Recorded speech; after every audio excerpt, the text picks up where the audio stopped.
Hello बच्चों, कैसे हो? पढ़ाई कैसी चल रही है? Welcome to our YouTube channel career planet. हम हैं वर्कशीट्स में, है ना। अब तो हम एंडिंग पे आ गए बच्चों। वर्कशीट हम आज पहुंचे हैं nitrogen functional group containing organic compounds, worksheet number 32।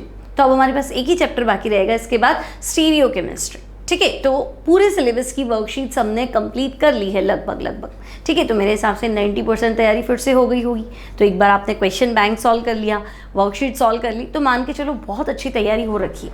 ठीक है, घबराना नहीं है, डिप्रेस नहीं होना है ना, और साथ साथ में पढ़ते रहना है। ठीक है, तो चलो स्टार्ट करते हैं हम आज की वर्कशीट। तो बच्चों, आज की वर्कशीट में जो क्वेश्चंस है वो मोस्टली यूरिया पे बेस्ड होगी। ठीक है, तो पहला क्वेश्चन है boiling point of primary amine is greater than tertiary amine. तो 1 डिग्री अमाइन का बॉइलिंग पॉइंट 3 डिग्री अमाइन से ज़्यादा है। अब मुझे बताओ कि भाई 1 डिग्री अमाइन में, अगर हम 1 डिग्री अमाइन की बात करें बच्चों, तो 1 डिग्री अमाइन में नाइट्रोजन के पास एक्टिव हाइड्रोजन कितने हैं? तो हम कहेंगे एक्टिव हाइड्रोजन 2 है और नाइट्रोजन खुद नेगेटिव। तो ये नाइट्रोजन हाइड्रोजन बॉन्ड बनाने में पार्टिसिपेट करेगा? तो हम कहेंगे बिल्कुल करेगा भाई। ठीक है, तो ये नाइट्रोजन भी इजी हो गया। अब ये हाइड्रोजन भी तो क्या करेगा? हाइड्रोजन बॉन्ड बनाने में पार्टिसिपेट करेगा, है ना, और ये हाइड्रोजन भी पार्टिसिपेट करेगा। तो हम कहेंगे कि भाई नंबर ऑफ हाइड्रोजन बॉन्ड्स क्या है? ज़्यादा है। ठीक है, तो greater the number of active hydrogens, greater will B number of hydrogen bonds, है ना। तो हम कहेंगे भाई हाइड्रोजन बॉन्ड ज़्यादा होने से मॉलिक्यूल्स जो वो जुड़ जाते हैं, greater will be molecular association and higher will be boiling point. तो फिर टर्शरी में क्यों नहीं है? तो हम कहेंगे टर्शरी अमाइन मतलब, ठीक है, इस तरह से हमने लिख तो लिया R3N, लेकिन अब ये हाइड्रोजन बॉन्ड बनाएगा किसके साथ? हाइड्रोजन का। भाई वाटर होता तो वाटर के साथ बनाता, लेकिन तब तो क्वेश्चन आता सॉल्युबिलिटी की, टर्शरी अमाइन पानी में घुलेगा या नहीं घुलेगा। क्वेश्चन यहाँ क्या है? Boiling point. ठीक है, तो बच्चों को लगता है हाँ टर्शरी अमाइन हाइड्रोजन बॉन्ड बना तो रहा था, लेकिन बना रहा था वो पानी के साथ बना रहा था, आपस में तो नहीं बनाता। ठीक है, तो हम कहेंगे भाई यहाँ पे क्या है प्राइमरी अमाइन के केस में? तो बच्चों प्राइमरी अमाइन के केस में है इंटरमॉलिक्यूलर हाइड्रोजन बॉन्ड। ठीक है, तो भाई इंटरमॉलिक्यूलर हाइड्रोजन बॉन्ड होने से तो हम कहेंगे मॉलिक्यूलर एसोसिएशन, मॉलिक्यूल्स जुड़ जाते हैं आपस में। अब मॉलिक्यूलर एसोसिएशन होने से क्या होगा? तो बॉइलिंग पॉइंट बढ़ जाएगा, है ना। So it has high boiling point. Okay, लेकिन जब हम टर्शरी की बात करें तो हमें लिखना चाहिए नो हाइड्रोजन बॉन्ड। ठीक है, तो भाई हाइड्रोजन बॉन्ड ही नहीं है तो बॉइलिंग पॉइंट कंपैरेटिवली इसके क्या हो जाएगा? लेस हो जाएगा। ठीक है, boiling point less. Clear? Simple सा थियरी क्वेश्चन। चलो आगे बढ़े।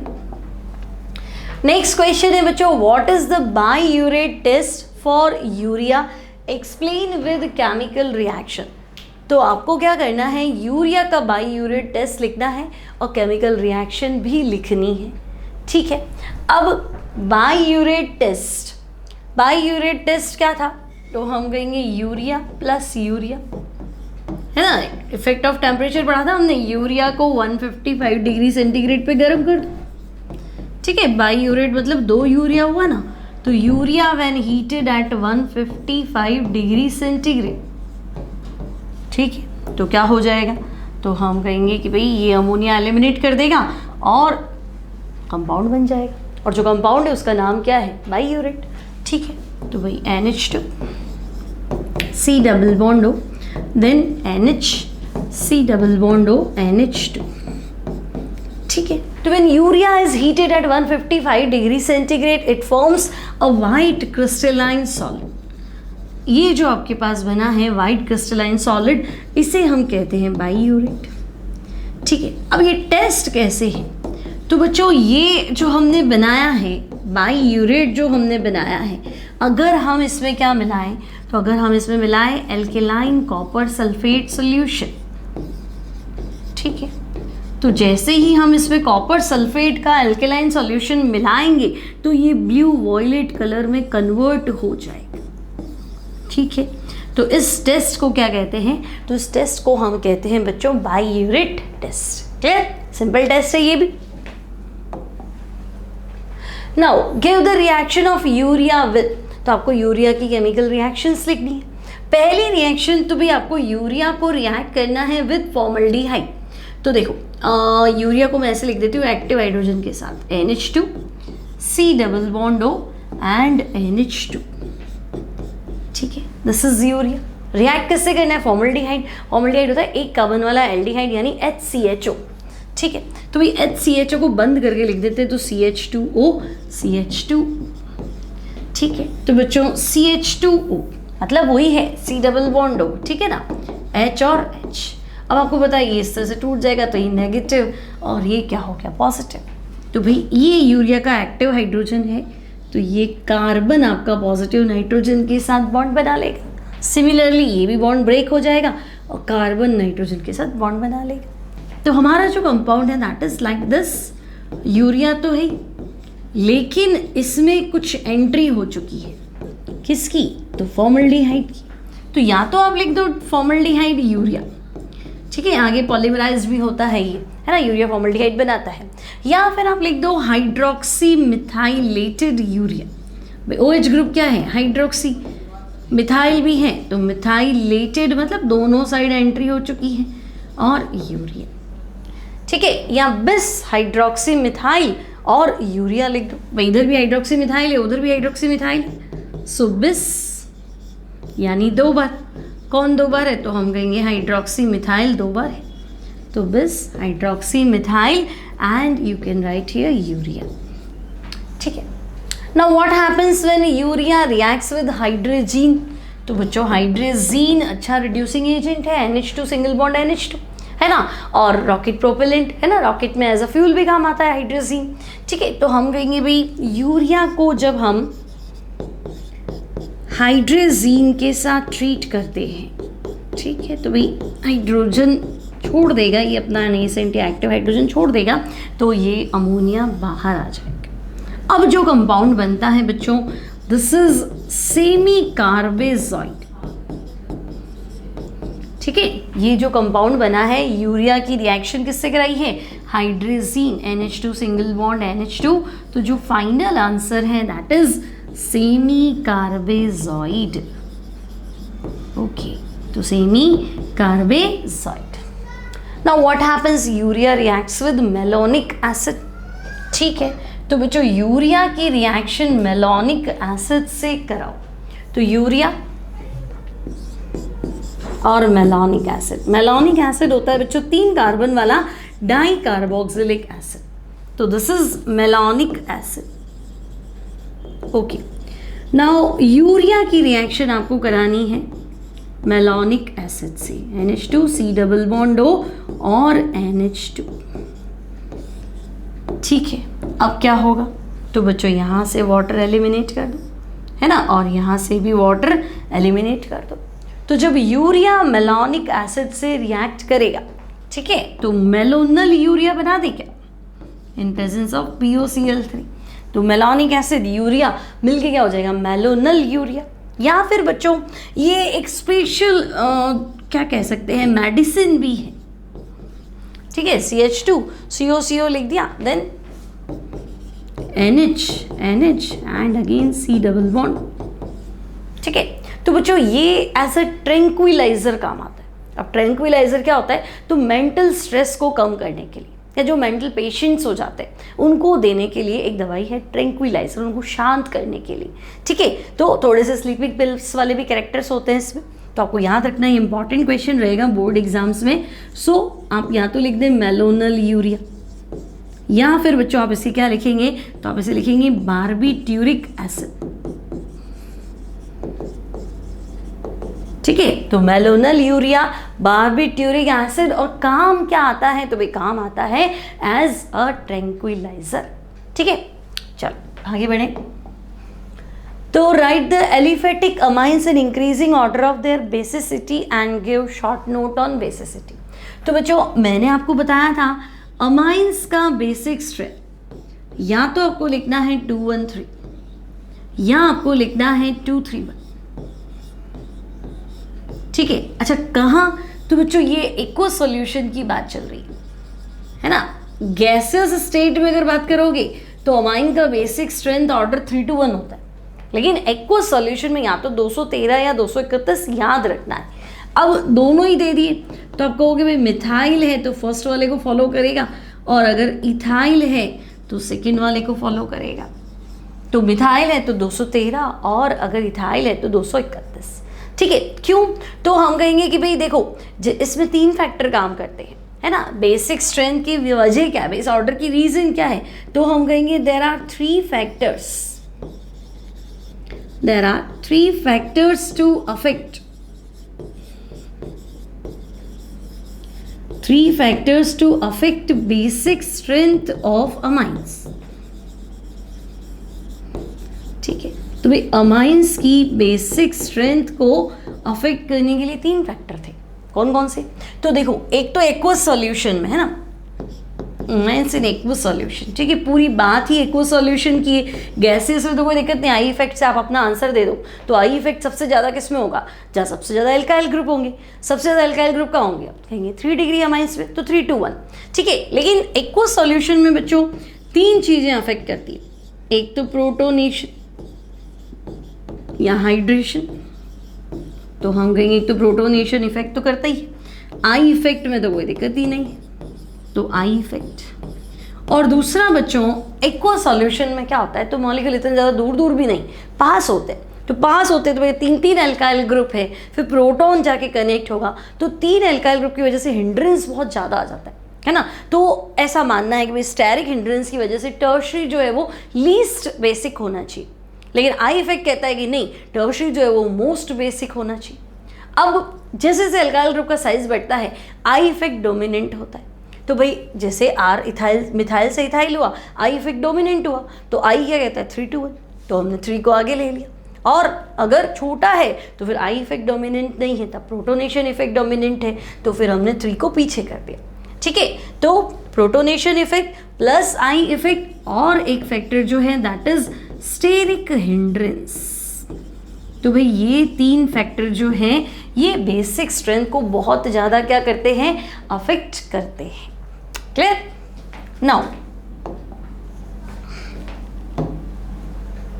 नाउ नेक्स्ट क्वेश्चन कंप्लीट नहीं है बच्चों। नेक्स्ट पहला क्वेश्चन है बेंजीन डाइएजोनियम क्लोराइड की रिएक्शन आपको करानी है KCN से इन प्रेजेंस ऑफ CuCN, तो बनेगा A। अब A की रिएक्शन, अच्छा A का आपको करना है हाइड्रोलिसिस। ठीक है, A का हाइड्रोलिसिस करना है, B बनेगा। ओके, सेकेंड रिएक्शन जो है दैट इज एसिटिक एसिड की रिएक्शन आपको करानी है अमोनिया से और हीट करना है, A बनेगा। फिर आपको इसकी रिएक्शन करानी है सोडियम हाइपोब्रोमाइड से, तो B बनेगा। ओके, और थर्ड जो है बच्चों वो है सोडियम हाइपोब्रोमाइड से करा B बनेगा। अच्छा थर्ड जो है मिथाइल ब्रोमाइड की रिएक्शन आपको करानी है यहाँ पे KCN से। ठीक है, A बनेगा। A को ट्रीट करना है लिथियम एल्यूमिनियम हाइड्राइड, तो बच्चों B बनेगा। और B की रिएक्शन आप कर दो नाइट्रस एसिड से। ओके, तो C अब मैंने लिख लिया है, ट्राई करो कैसे करोगे। ठीक है, अपने आप दिमाग लगाओ। तो बच्चों पहला है बेंजीन डाइएजोनियम क्लोराइड। ठीक है, तो कर रखा है आपने। बेंजीन डाइएजोनियम क्लोराइड को रिएक्ट करना है KCN से in presence of copper cyanide. तो देखो, तो हम कहेंगे KCl जाएगा, नाइट्रोजन जाएगा और आंसर क्या हो जाएगा, बेंजीन के ऊपर CN आ जाएगा। तो आप इसे कह सकते हैं कार्बिल अमीनो बेंजीन, और सॉरी कार्बिल अमीनो नहीं, साइनाइड है ना, तो आप इसे कह सकते हैं बेंजो नाइट्राइल। ठीक है, बेंजो नाइट्राइल। क्लियर? कोई दिक्कत नहीं है यहाँ तक। और आप बेंजीन कार्बोनाइट्राइल भी कह सकते हैं, है ना। अब आपको इसका कंप्लीट हाइड्रोलिसिस कराना है, तो बच्चों साइनाइड का कंप्लीट हाइड्रोलिसिस पढ़ा हुआ आपने, है ना। साइनाइड कंप्लीटली हाइड्रोलिसिस हो जाएंगे तो अमोनिया गैस छोड़ देंगे। अब आपको दिख रहा है वो लिख दो, तो बेंजीन COOH। तो हम कहेंगे साइनाइड का कंप्लीट हाइड्रोलिसिस करेंगे तो एसिड बनता है, और फाइनल आंसर जो है यहाँ पे that is benzoic acid. Simple. Now acetic acid की रिएक्शन यूरिया से करा दो, तो बच्चों सॉरी नॉट यूरिया, अमोनिया से करा दो। तो देखो एसिटिक एसिड की रिएक्शन अगर मैं अमोनिया से कराऊं तो अगर हीट नहीं होता तब तक तो एसिड बेस रिएक्शन होती और अमोनियम एसीटेट बनता है ना। लेकिन अगर मैं इसे गर्म कर दूं बच्चों तो ये वाटर मॉलिक्यूल छोड़ देगा यहाँ से और यहाँ से वाटर निकाल दो, तो अब बनेगा तुम्हारे पास अमाइड CH3CONH2 अमाइड। अब NaOBr देख के तुम्हें क्या लग रहा है, सोचो NaOBr, तो बच्चों NaOBr आया है NaOH और Br2, तो अमाइड आ गया, ब्रोमीन आ गया, NaOH, अमाइड ब्रोमीन ब्रोमेमाइड, है ना, हॉफमैन ब्रोमेमाइड रिएक्शन। तो हॉफमैन ब्रोमेमाइड में मैंने आपको कहा था अगर याद भी नहीं है तो कोई बात नहीं, डिग्रेडेशन है, ECO बाहर निकालना है और फाइनल आंसर देना है। तो हम कहेंगे अब आंसर जो है that is methyl amide CH3NH2, तो आंसर है मिथाइल अमाइड। अब थर्ड में क्या करना है, तो यहाँ लिख देते हैं, चलो थर्ड में आपके पास है मिथाइल ब्रोमाइड, ठीक है। तो बच्चों इसको KCN से रिएक्ट कराना है, तो हम कहेंगे ये तो चला जाएगा, है ना, और साइनाइड KCN के थ्रू अटैक करेगा तो आंसर है मिथाइल साइनाइड, कार्बन के थ्रू अटैक हो जाएगा तो मिथाइल साइनाइड। अब साइनाइड का लिथियम एल्यूमिनियम हाइड्राइड क्या करेगा, तो भाई लिथियम एल्यूमिनियम हाइड्राइड तो रिड्यूसिंग एजेंट है, तो ये इसे रिड्यूस करेगा। तो बच्चों कंप्लीटली रिड्यूस कर दो, H इधर दे दो, H इधर दे दो, डबल बॉन्ड, फिर H इधर दे दो, H इधर दे दो, सिंगल बॉन्ड, तो आंसर हो जाएगा CH3CH2NH2, ठीक है। तो यहाँ पहुँच गए, तो दिस इज अमाइन। अब अमाइन की रिएक्शन नाइट्रस एसिड से करा दो, तो बच्चों अमाइन की रिएक्शन अगर हम नाइट्रस एसिड से कराएं तो मैं आपको कहा था N के नीचे N लिखो, यहाँ O लिखो और यहाँ लिख दो OH, तो देखो वाटर गया, नाइट्रोजन गैस गई और आपके पास जो आंसर है that will be CH3CH2OH, ethyl alcohol. Clear, तो इथाइल अल्कोहल C हो जाएगा। क्लियर, सिंपल है, आगे बढ़े। तो लास्ट क्वेश्चन है हमारे पास, फटाफट सॉल्व कर लेते हैं। तो क्या क्वेश्चन है, right the reaction for hydrolysis of urea in different medium. तो यूरिया का हाइड्रोलिसिस अलग अलग मीडियम में करना है। तो बच्चों अगर आप यूरिया को सिंपल यूरिएज की प्रेजेंस में हाइड्रोलिसिस करते हो, है ना, urea hydrolysed in presence of urease enzyme, तो क्या बनेगा, तो बच्चों यूरिएज एंजाइम की प्रेजेंस में ये अमोनिया गया, CO2 गया और अमोनिया गया, तो जो हमारा आंसर होगा that will be 2 molecules of ammonia and 1 molecule of CO2। तो यूरिया यूरिएज की प्रेजेंस में हाइड्रोलाइज्ड होके अमोनिया बनाएगा, CO2 बनाएगा, ठीक है। अब अगर आपको एसिडिक मीडियम में यूरिया को हाइड्रोलाइज करना है, ठीक है, तो देखो HOH और आप लिख दो HCl और HCl, ठीक है भाई। तो यूरिया एसिडिक मीडियम में हाइड्रोलाइज्ड होगा, तो देखो ये क्या बन रहा है, तो हम कहेंगे अमोनियम क्लोराइड। ये भी क्या बन रहा है, तो अमोनियम क्लोराइड, और बीच में क्या है CO2, तो twice NH4Cl plus CO2, simple. अब अगर आपको नहीं बेसिक मीडियम में यूरिया को क्या करना है, हाइड्रोलाइज करना है, ठीक है, तो भाई NH2 C double bond O NH2, ठीक है। और अगर आपने ले लिया HOH, लेकिन इस बार आपने क्या लिया, तो भाई इस बार आपने लिया है NaOH, ठीक है, तो NaOH ले लो, ओके। अब क्या होगा, तो भाई यूरिया हाइड्रोलाइज्ड होगा तो ये तो बन गया अमोनिया, चलो थोड़ा ऐसे लिख देते हैं इसको, NH2 C double bond O NH2, ठीक है, NaOH लेना है ना आपको, तो NaO और H, ठीक है, सिमिलरली NaO और H। तो देखो यहाँ तो बना अमोनिया, यहाँ पे भी क्या बनेगा, तो हम कहेंगे अमोनिया, और बीच में जो बन रहा है दैट इज सोडियम कार्बोनेट, तो twice molecules of ammonia and 1 molecule of Na2CO3। तो ये है यूरिया हाइड्रोलिसिस इन बेसिक मीडियम, तो साथ में सोडियम कार्बोनेट, एसिडिक मीडियम तो अमोनियम क्लोराइड, और सिंपल तो अमोनिया और CO2। तो मेन जो प्रोडक्ट रहता है वो अमोनिया और CO2 ही रहता है।